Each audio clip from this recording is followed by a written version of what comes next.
Welcome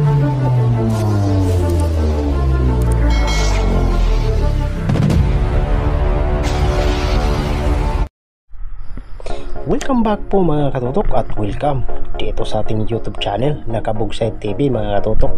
At kung spear fishing ang hanap mga katutok pamamana sa gabi ay nasa tamang video ka. Yan mga katutok, simula nung bagyong Uwan ay ngayon na ulit tayo nakapagpamana gawa ng sobrang labo talaga ng tubig dito sa amin at napakalakas pa rin ng alon. Kaya susubukan natin ngayon mga katutok kung medyo malinaw na ba yung dagat mga katutok. Kaya abang-abang mga katutok kung anong mga isda ang ating mahuhuli ngayong gabi.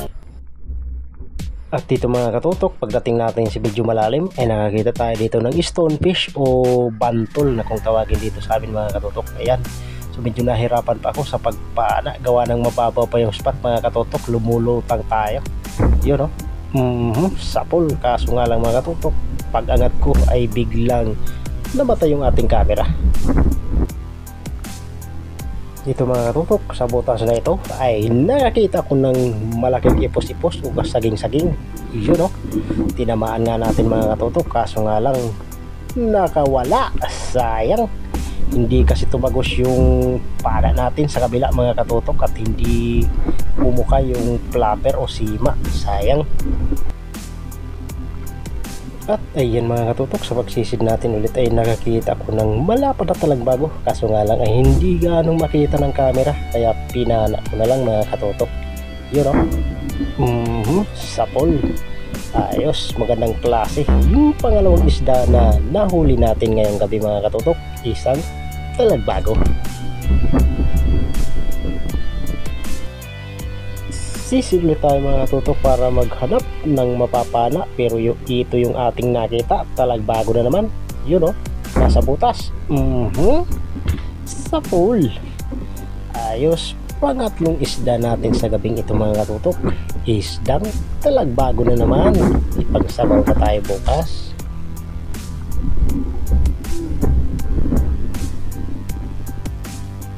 At sa pagsisid natin ulit mga katutok, ito talagbago ulit. Sa pool, dalawang piraso yan mga katutok. Ayun yung isa, kaya agad ako na umangat mga katutok para balikan agad yung isa. At ito na mga katutok, binalikan ko na yung isa. Yun hindi umalis, magpapahuli talaga mga katutok. Sa pool, ayos, magandang klase yung mga napana natin isda mga katutok. So yun mga katutok, kung napapansin nyo ay kulay puti yung tubig gawa ng napakalabo. At sa pagsisig ng mga katutok, nakakita tayo ng pusit, kaya dumiretso ako sa unahan dahil meron akong nakitang sapol, isdang saging-saging mga katutok, o kaya ipos-ipos na kung tawagin naman sa ibang lugar mga katutok. Yan, so itong isda dito sa amin mga katutok ay madalang ito bilihin kasi matabang daw. Pero wala namang matabang na isda mga katutok kapag nilagyan mo ng pampalasa. At ayun mga katutok, sa pagsisid ulit ay nakakita ko ng isang klase ng surahan, kaya nung papanain ko na kumaripas mga katutok, kaya naghabulan kami mga katutok. Sana all nagpapahabol. Yun nung inabutan ko na, maliit pala mga katutok, kaya iniwan ko na lang. At sa pagsisid kulit mga katutok, meron akong napansin na gumagalaw sa ilalim ng bato, kaya pinanap ito mga katutok. At sa paghila, yun, malaking surahan pala mga katutok. Ayos, napalitan yung maliit na hinabol natin kanina. Ayos mga katutok, may pang-ihaw na tayo bukas.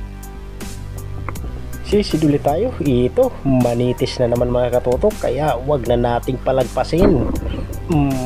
Hindi pala masyadong nakatutok yung camera mga katutok, pasensya na, nakapokus kasi ako sa isda, baka kasi kumaripas mga katutok. At sa pagsilip ko dito sa butas mga katutok, ayan, dalawang talagbago. Sa pool, ayos, sana hindi umalis yung isa mga katutok at babalikan natin yun.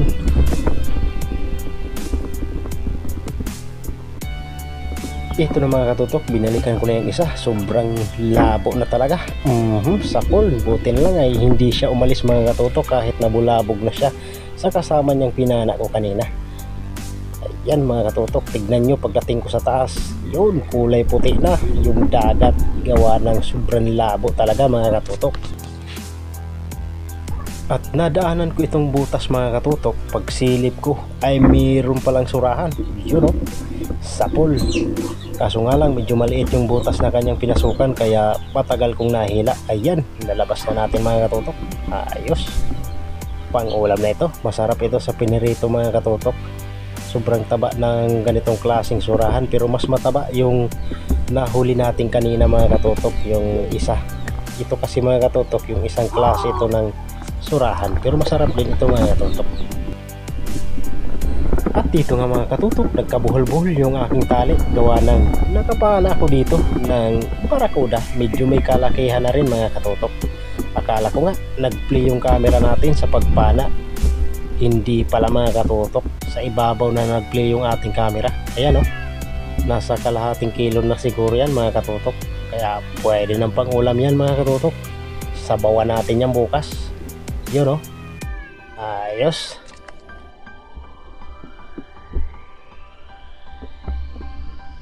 At dito mga katutok ay nakakita tayo ng malaking butite, yun o.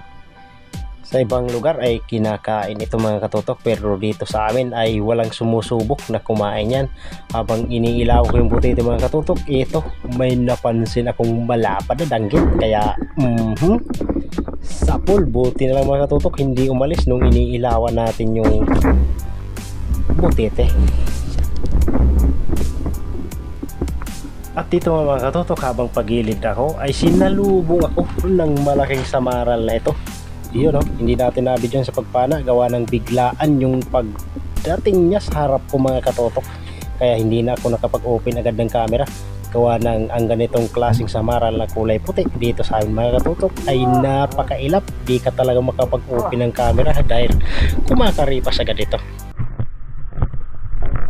At ayan na mga katutok, gumilid na tayo. Nasa alas 3 na ito ng madaling araw mga katutok. Lumusong kasi kami kanina ay nasa alas 12 na, kaya 3 oras tayong namamana mga katutok.